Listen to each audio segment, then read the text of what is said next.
What's up mga pre? Good morning mga pre. Karon update akong unit na si Imbilid of Wisdom. Paradiro pa mga pre.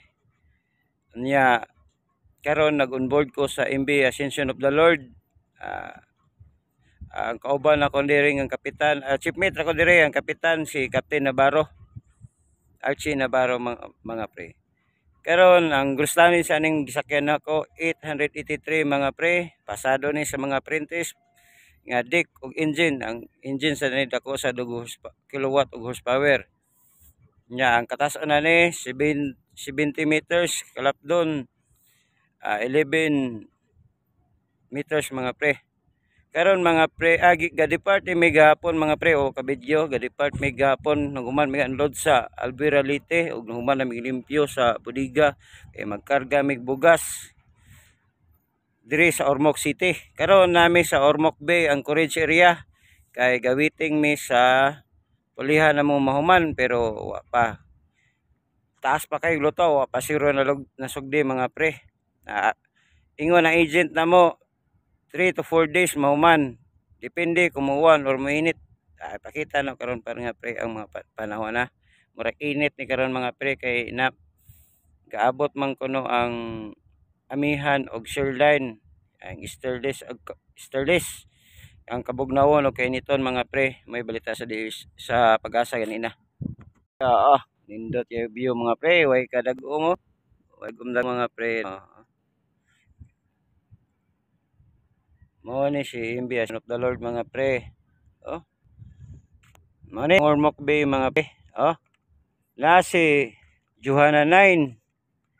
Gikan pa ning pinamahan si Bore na si Chief Reyes ang gadala sa una. Si Brian gad sa una diha mga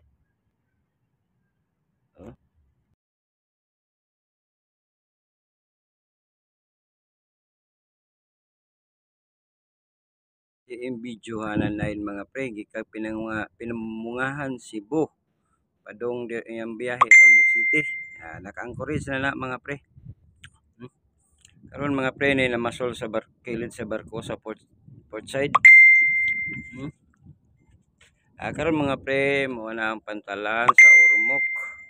Wala na diha ang Ocean Jet og Supercat mga pre, ni biyahe na ganihang alas 6 og naay tanker kanang green og naa si MB Immaculate Star ng Roble Shipping Lines.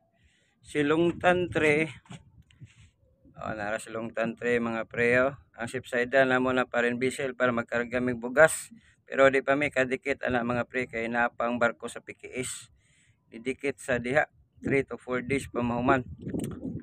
Ang biyahe diri sa Ormoc mga pre na biyaheng Camotes to Ormoc City ang barko sa Somalia Shipping Lines. Naasad ay light ferry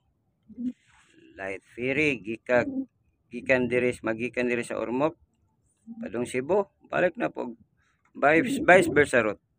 Ang Roble Shipping Lines vice versa route sad mga pre, pati itong Sikat, Supercat o Ocean Jet vice versa route.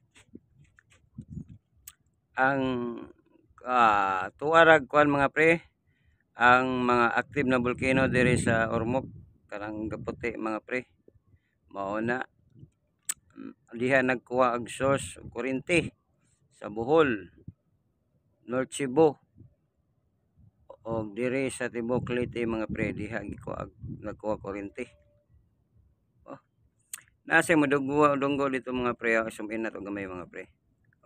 LCT nya sa Sinsam og sa Poseidon. Mo ang sa Poseidon og ubang barko sa LCT sa Sinsam biyahe nagkuan mga pre.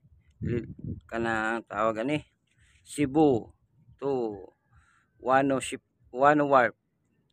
Ang uban sad Carmen Cebu to Ormoc vice versa route gyapon mga pre.